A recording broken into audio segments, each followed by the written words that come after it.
WORDLIWISE4. Lesson 5. Page 58. A Life That Changed. Hans Christian Andersen's famous story The Ugly Duckling tells of a little duckling that looks different from others. The duckling is mocked for being odd. The little creature turns out not to be a duck at all but a beautiful swan. From a quick glimpse into the life of the author, we learn that a dramatic change took place in Andersen's own childhood. He also took a long time to fit in and to find a special place for himself. Hans Christian Andersen was born in Denmark in 1805. His father was a shoemaker who struggled to make a living. Hans always felt loved by his parents. He had a happy childhood. He had no brothers or sisters. Andersen was a sensitive child who lived in a private world of his own. His greatest joy was a toy theater his father made for him. The little boy entertained his parents by putting on plays.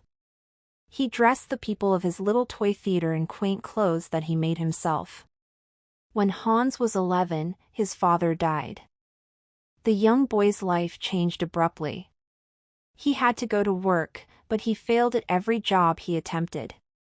His fellow workers could not understand the strange boy who spent all his time daydreaming. They treated him with contempt, making his life miserable.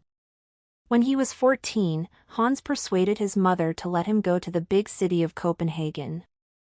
He tried to get work there as an actor, but was unsuccessful. He also tried dancing and singing, but he was not very good at these either. He tried writing plays, but theater owners rejected them. In this phase of his life, he didn't seem to fit in anywhere. But Andersen persisted in his efforts to be a writer. Over the next 15 years he wrote poems, travel articles, novels, and plays.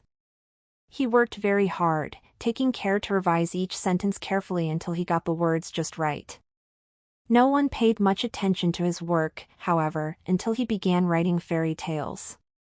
He did not have to search for ideas for these, all he had to do was recall the stories his father had told him when he was a little boy.